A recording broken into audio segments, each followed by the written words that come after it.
TRP நடத்தக்கூடிய UG TRP பிடி assistant அதாவது நியமன தேர்வுக்கு கூடிய விரைவில் அறிவிப்பு வெளியாக உள்ளது. ஸோ பிஜிடிஆர்பி அண்ட் யூஜிடிஆர்பி ரெண்டு எக்ஸாமுக்குமே நம்முடைய அகாடமி சார்பாக பிஜிடிஆர்பி அப்படின்னா new syllabus wise test page and material வந்து ப்ரொவைட் பண்ணுறோம். யூஜிடிஆர்பி அப்படின்னா கரண்ட் டிஆர்பி வெப்சைட்டில் என்ன சிலபஸ் இருக்கோ அதை நம்ம ஃபாலோ பண்ணிட்டு இருக்கோம். ஸோ இந்த வீடியோ தொகுப்பில் யூஜிடிஆர்பி ஜியாகிரபி பற்றி பார்க்க போகிறோம். ஸோ புவியியல் ஒரு கிராமத்துல இருந்து வேலைக்காக வேலை வாய்ப்புக்காக நம்ம ஒரு சிட்டிக்கு போகிறோம் அப்படின்னா அதனால அந்த சிட்டி வந்து இன்னுமே ஒரு மாபெரும் வளர்ச்சியை வந்து அடையுது. எக்ஸாம் பேட்டர்னை பொறுத்த மட்டும் உங்கள் எல்லாருக்குமே தெரியும் தமிழ் தகுதி தேர்வு அண்ட் மேஜர் டெஸ்ட்டு. தமிழ் தகுதி தேர்வு பொறுத்த மட்டும் நீங்கள் ஜஸ்ட் பாஸ் பண்ணால் போதும். மேஜர் டெஸ்ட்டை பொறுத்த மட்டும் 150 கொஸ்டினுமே வந்து மேஜர்ல இருந்து மட்டும்தான் கேட்க போகிறாங்க. ஸோ 150க்கு ஆவரேஜாக ஒரு 95 ப்ளஸோ 110 ப்ளஸோ நீங்கள் ஸ்கோர் பண்ணுற பட்சத்தில் ஈஸியாக வந்து அப்பாயின்மெண்ட் ஆர்டர் வந்து வாங்கிடலாம்.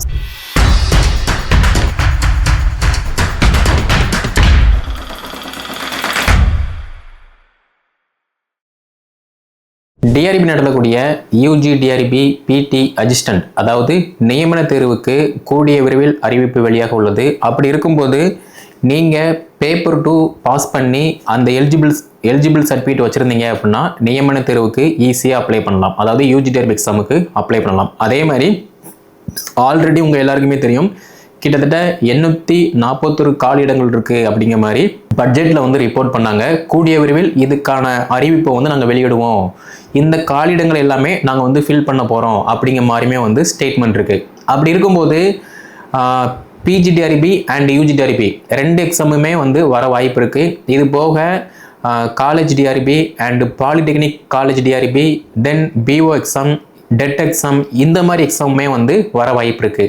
ஸோ இது எல்லாத்துக்குமே வந்து படித்தா மட்டும்தான் பாஸ் பண்ண முடியுமே தவிர ஒன்ஸ் நோட்டிஃபிகேஷன் வந்ததுக்கு அப்புறமா தான் நான் படித்து பாஸ் பண்ண போகிறேன் அப்படின்னா அது வந்து பாசிபிள் இருக்காது. ஏன்னா பிஜிடிஆர்பியாக இருக்கட்டும், UGTRB, polytechnic college TRB and TET exam, PO exam, இது எல்லாத்துக்குமே சிலபஸ் வந்து ஆல்ரெடி வெப்சைட்டில் அவைலபிளாக இருக்குது.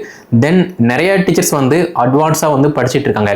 ஏன் அப்படின்னா டிஆர்பியை பொறுத்த மட்டும் ரெகுலராக வந்து அவங்க அறிவிப்பை வந்து பப்ளிஷ் பண்ண மாட்டாங்க.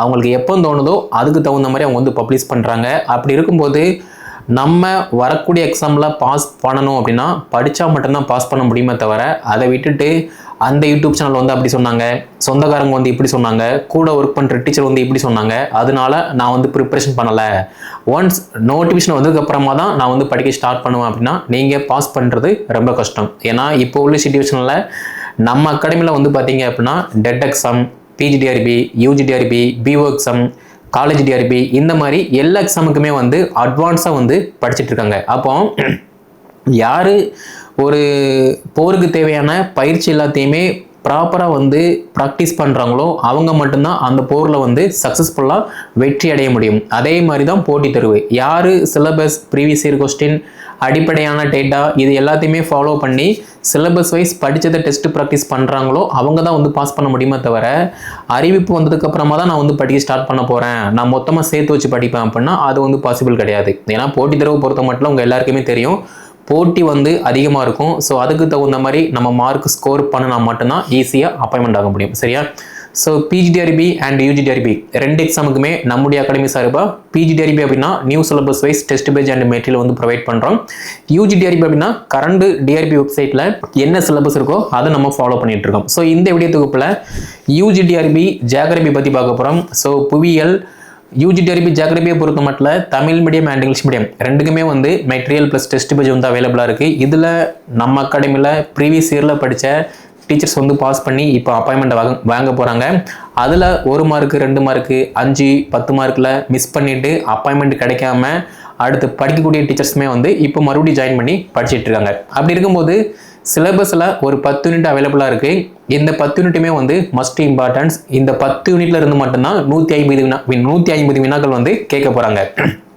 ஸோ யூனிட் 1 பொறுத்த மட்டும் புவியியல்னா என்ன, அதே மாதிரி யூனிட் 2 பொறுத்த மட்டும் கால நிலையியல்னா என்ன, யூனிட் 3 பொறுத்த மட்டும் கடலியல்னா என்ன, அடுத்து யூனிட் 4 பொறுத்த மட்டும் மனித புவியியல்னா என்ன, அடுத்து யூனிட் 5 பொறுத்த மட்டும் சுற்றுச்சூழல்னா என்ன, அதே மாதிரி யூனிட் 6 பொறுத்த மட்டும் பொருளாதார புவியியல்னா என்ன, அடுத்த யூனிட் 7 பொறுத்த மட்டும் ரிஜினல் ஜியாகிரபி அதாவது பிராந்திய புவியியல்னா என்ன, அடுத்த யூனிட் 8 பொறுத்த மட்டும் கார்டோகிராபி அதாவது வரைபடவியல்னா என்ன, சேம் டைம் யூனிட் 9 பொறுத்த மட்டும் யூனிட் 9 10 யூனிட் 9 பொறுத்த மட்டும் இந்திய புவியியல் அமைப்பு, யூனிட் 10 பொறுத்த மட்டும் தமிழ்நாட்டின் புவியியல் அமைப்பு.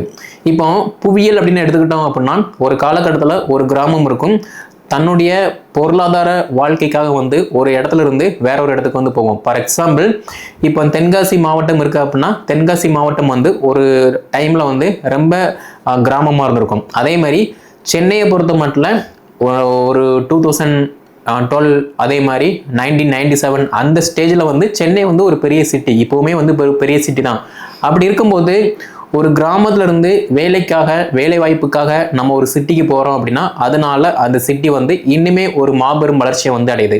இப்போ 1997 வந்து சென்னை சிட்டி மேப் எடுத்து பார்த்தீங்க அப்படின்னா ரொம்ப டிராஃபிக்கே இல்லாமல் ஃப்ரீடமாக இருக்கும். ஆனால் இப்போ நீங்கள் எடுத்து பார்த்தீங்க அப்படின்னா அவ்வளோ டிராஃபிக் இருக்குது. சென்னைவாசி மக்களை விட சென்னையில் வாழக்கூடிய அடுத்த மாவட்ட மக்கள் தான், தன்னுடைய வேலைக்காக வந்த அடுத்த மாநில மக்கள் தான் வந்து அதிகமாக இருக்காங்க. அதனால சென்னை வந்து அவ்வளோ டிராஃபிக்காக இருக்குது. அப்படி இருக்கும்போது மக்களுடைய தேவைக்காக எல்லாத்தையுமே வந்து மாற்ற வேண்டியதாக இருக்குது. ஃபார் எக்ஸாம்பிள் இருக்கட்டும், நம்ம ஸ்டே பண்ண வேண்டிய அகாமடேஷன், அதே மாதிரி ஃபுட்டு, சேம் டைம் வந்து இப்போ காலையில் எல்லாருமே ஒர்க்கு போகிறோம் அப்படின்னா அதுக்கு தகுந்த மாதிரி டிராஃபிக் ஆகும். அப்போ மாற்று வழி என்ன? ஸோ மேம்பாலங்கள், மெட்ரோ, ரயில் இந்த மாதிரி வந்து பயன்படுத்துகிற மாதிரி இருக்குது. ஸோ இது எல்லாமே வந்து புவியியல் மாற்றங்கள். சேம் டைம் வந்து புவியியல் மாற்றங்களை பொறுத்த மட்டும் வருஷம் வந்து ஏதாவது மாறிக்கிட்டு தான் இருக்குது. ஸோ அப்படி இருக்கும்போது மக்களுடைய தேவைக்காக ஒரு இயற்கை வளத்தை அழித்து நம்ம அந்த இடத்துல நம்ம குடியேறுதோம் அப்படின்னா அது வந்து மக்களுக்கு ஆபத்தாக மட்டும்தான் இருக்கும். அதே மாதிரி தான் இப்போ ரீசெண்ட் டைமில், அதாவது லாஸ்ட் இயராக வந்து பார்த்தீங்கன்னா கேரளாவில் ஒரு இடத்துல வந்து அளவுக்கு அதிகமாக மழை பெஞ்சு அதன் மூலமாக வெள்ளப்பெருக்கு ஏற்பட்டு ஒரு கிராமமே வந்து அழிஞ்சு போச்சு. அதே மாதிரி உத்தரகாண்ட் மாநிலத்தில் ஒரு இடம் வந்து ஒரு கிராமமே வந்து பூமிக்குள்ள புதை ஒன்று இருக்கு. ஸோ அப்படி இருக்கும்போது இதெல்லாம் எதனால் ஏற்படுது? புவியியல் மாற்றம்னா என்ன, இந்திய புவியியல்னா என்ன, தமிழ்நாட்டின் புவியியல்னா என்ன? அதே மாதிரி ஒரு டைமில் வந்து இப்போ தென்காசியிலேருந்து சென்னைக்கு போகிறோம் அப்படின்னா இங்கேருந்து ட்ரெயினில் போவோம், இல்லைனா பஸ்ஸில் போவோம், ஆட்டோவில் போவோம், ஏதாவது சம்திங்கில் போவோம். ஆனால் அங்கே சென்னையிலேருந்து வேற ஒரு ஏரியாவுக்கு போகணும். ஃபார் எக்ஸாம்பிள் கேகே நகர் போகணும், இல்லைனா சென்னை சேப்பாக்கம் போகணும் அப்படின்னா என்ன பண்ணுவோம்? கீழே இறங்கி நடந்தோ இல்லைனா ஒரு மாட்டு வண்டியோ ஒரு ஆட்டோவோ வந்து நம்ம பிடிச்சி போகிற மாதிரி இருக்கும். அப்போலாம் வந்து யாருக்கிட்டையுமே ஃபோன் கிடையாது, மேப் கிடையாது, எதுவுமே கிடையாது. பட் இப்போ வந்து பார்த்தீங்க அப்படின்னா இங்கேருந்து சென்னை சென்ட்ரல் போகிறோமா, சென்ட்ரல் இருந்து மொபைல் எடுக்கமா, ஓலா ஊபர் வந்து ஏதாவது புக் பண்ணுறோமா, மேப்பு போடுறோமா, ஈஸியாக வந்து போயிடலாம். யாருக்கிட்டையுமே வந்து டிஸ்கஸ் பண்ண மாட்டோம். ஸோ அப்படி இருக்கும்போது மேப் வந்து வரைபடவியல் வந்து எவ்வளவு இம்பார்ட்டன்ஸ் அப்படிங்கிற மாதிரி டீட்டெயிலாக இதை பற்றி பார்க்குற மாதிரி இருக்கும். அதே மாதிரி இந்த யூஜிடிஆர்பி அண்ட் பிஜிடிஆர்பி ரெண்டையுமே நீங்கள் எடுத்து பார்த்தீங்க அப்படின்னா ஒரு சில டாபிக் வந்து அப்படியே வந்து மேட்சிங் ஆகும். ஸோ நீங்கள் பேப்பர் 2 பாஸ் பண்ணி நியமன தேர்வுக்கு மட்டும்தான் எலிஜிபிள் அப்படின்னா நீங்கள் இதை வந்து ஃபோக்கஸ் பண்ணுங்கள். அதே மாதிரி இல்லை என்கிட்ட வந்து பேப்பர் 2க்கும் நான் வந்து எலிஜிபிள், அதாவது யூஜிடிஆர்பிக்கும் எலிஜிபிள், சேம் டைம் வந்து என்னோட குவாலிஃபிகேஷன் வந்து பிஜி ப்ளஸ் பிஎட் இருக்கு அப்படின்னா நீங்களுமே பிஜிடிஆர்பி எக்ஸாமுக்கு வந்து ஃபாலோ பண்ணிக்கோங்க. ஏன்னா ரெண்டுமே வந்து மஸ்ட் இம்பார்ட்டன்ஸ். சரியா? ஸோ இதுதான் வந்து சிலபஸ். எக்ஸாம் பேட்டர்னை பொறுத்த மட்டும் உங்கள் எல்லாருக்குமே தெரியும், தமிழ் தகுதி தேர்வு அண்ட் மேஜர் டெஸ்ட்டு. தமிழ் தகுதி தேர்வு பொறுத்த மட்டும் நீங்கள் ஜஸ்ட் பாஸ் பண்ணால் போதும். மேஜர் டெஸ்ட்டை பொறுத்த மட்டும் 150 கொஸ்டினுமே வந்து மேஜரில் இருந்து மட்டும்தான் கேட்க போகிறாங்க. ஸோ 150க்கு ஆவரேஜாக ஒரு 95+, 110+ நீங்கள் ஸ்கோர் பண்ணுற பட்சத்தில் ஈஸியாக வந்து அப்பாயின்மெண்ட் ஆர்டர் வந்து வாங்கிடலாம். சரியா? ஸோ நம்முடைய அகாடமி சார்பாக யூஜிடிஆர்பி பிடி அசிஸ்டன்ட் ஜியாகிரபி மேஜருக்கு வந்து பார்த்தீங்கன்னா Tamil medium and English medium இப்போ கரண்டில் என்ன பாடத்திட்டம் இருக்கோ அதன் அடிப்படையில் மெட்டீரியல் ப்ளஸ் டெஸ்ட் பேஜ் ஃபர்தராக வந்து audio recording classes, video recording classes வந்து நம்ம ப்ரொவைட் பண்ண போகிறோம். இந்த பாடத்துக்கான நேம் என்ன அப்படின்னா பொதிகை பேஜ். ஸோ இந்த பொதிகை பேஜை பொறுத்த மட்டும் ஜியாகிரபியில் என்னென்ன யூனிட் இருக்குது, நம்ம என்ன படிக்கணும், என்ன படிக்கக்கூடாது, எப்படி ஒரு யூனிட்டை வந்து கவர் பண்ணணும், டெஸ்ட் பேஜ் வந்து நம்ம எப்படி ஃபோக்கஸ் பண்ண போகிறோம் அப்படிங்கிற மாதிரி டீட்டெயிலாக 1 by 1 நம்ம வந்து கைடன்ஸ் கொடுப்போம். ஸோ நீங்கள் யூஜிடிஆர்பி எலிஜிபிள் அப்படின்னா தாராளமாக நம்ம அகாடமியில் ஜாயின் பண்ணி, தமிழ் மீடியம்னா தமிழ் மீடியம், இங்கிலீஷ்னா இங்கிலீஷில் ஜாயின் பண்ணி படிச்சுக்கலாம். அதே மாதிரி நான் யூஜிடிஆர்பி ப்ளஸ் பிஜிடிஆர்பி படிக்கேன் அப்படின்னா அதுக்குமே நம்ம அகாடமியில் ஜாயின் பண்ணி படிச்சுக்கலாம். சரியா? சேம் டைம் உங்களுக்கு தமிழில் நல்லா வரும், தமிழில் கொஸ்டின் ப்ளஸ் ஆன்சரை அண்டர்ஸ்டாண்ட் பண்ணி ஆன்சர் கொடுக்க முடியும் அப்படின்னா நீங்கள் தமிழ் மீடியம் எடுங்க. அதே மாதிரி எனக்கு இங்கிலீஷில் தான் நல்லா படிக்க வரும் அப்படின்னா நீங்கள் வந்து இங்கிலீஷில் வந்து படிங்க. சரியா? அதை விட்டுட்டு அரையும் குறையுமா வந்து இங்கிலீஷை நீங்கள் சூஸ் பண்ணீங்க அப்படின்னா மார்க் வந்து எடுக்க முடியாது. அதனால உங்களுக்கு எந்த லாங்குவேஜ் பெஸ்ட்டாக வருதோ அதை நீங்கள் தேர்ந்தெடுத்து படிக்கும்போது மட்டும்தான் நல்ல அளவுக்கு அதிகமான மார்க்கு வந்து ஸ்கோர் பண்ண முடியும். ஓகே, ஸோ யூஜி டிஆர்பியை பொறுத்த மட்டும் ஃபுல் அண்ட் ஃபுல்லி வந்து நீங்கள் மேஜரை மட்டும்தான் படிக்க போகிறீங்க. பிஜி டிஆர்பி அப்படின்னா நீங்கள் major psychology, current affair, GK, Tamil தகுதி தேர்வு இது எல்லாத்தையுமே வந்து ஃபோக்கஸ் பண்ணுற மாதிரி இருக்கும். ஸோ ரெண்டுக்குமே வந்து ஓரளவு வந்து பார்த்தீங்க அப்படின்னா இங்கே மேஜரை மட்டும் ஃபோக்கஸ் பண்ண போகிறீங்க, அங்கே கரண்ட் அஃபேர், ஜிகே, சைக்காலஜி வந்து ஃபோக்கஸ் பண்ண போகிறீங்க. அவ்வளோதான் டிஃப்ரெண்ட். மற்றபடி வந்து பார்த்தீங்கன்னா தமிழ் தகுதி தேர்வுக்கு வந்து ரெண்டுக்குமே வந்து சேம் தான். சரியா? ஸோ இது வந்து மஸ்ட் இம்பார்ட்டன்ஸ். நம்முடைய அகாடமி சார்பால் யூஜி டிஆர்பி ஜியாகிரபி புதிய பேஜ் வந்து பார்த்தீங்கன்னா நம்ம வந்து ஸ்டார்ட் பண்ணுறோம். இதில் syllabus wise material plus test page அவைலபிளாக இருக்கும். Tamil medium and English medium. Tamil medium அப்படின்னா உங்களுக்கு material plus test page, audio recording classes, video recording classes வந்து அவைலபிளாக இருக்கும். இங்கிலீஷ் மீடியம் அப்படின்னா உங்களுக்கு மெட்டீரியல் ப்ளஸ் டெஸ்ட் பேஜ் இருக்கும். உங்களுக்கு தேவைங்கிற பட்சத்தில் Tamil medium audio classes, video classes access பண்ணி பார்த்துக்கலாம். நீங்கள் பிஜி டிஆர்பி ஜாயின் பண்ணுறீங்க அப்படின்னா அதே new syllabus wise Tamil medium and English medium material plus test page இருக்கும். அதை நீங்கள் யூஸ் பண்ணி படிக்கிற மாதிரி இருக்கும்.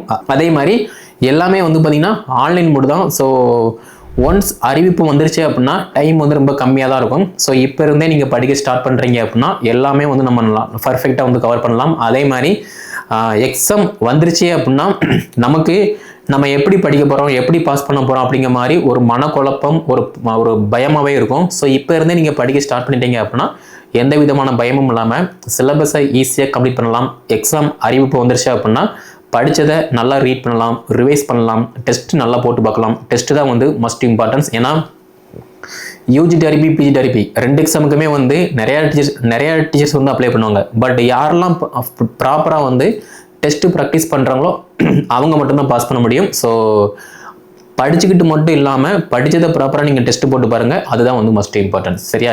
ஸோ கீழே டிஸ்கிரிப்ஷனில் வாட்ஸ்அப் நம்பர், கான்டாக்ட் நம்பர் கொடுத்துருக்கேன். அதை கான்டாக்ட் பண்ணி என்ன டீட்டெயில்னு கேட்டு நீங்கள் யூஜி டிஆர்பியா அண்ட் பிஜி டிஆர்பியா அதை கன்ஃபார்ம் பண்ணிவிட்டு ஜாயின் பண்ணி படிச்சுக்கலாம்.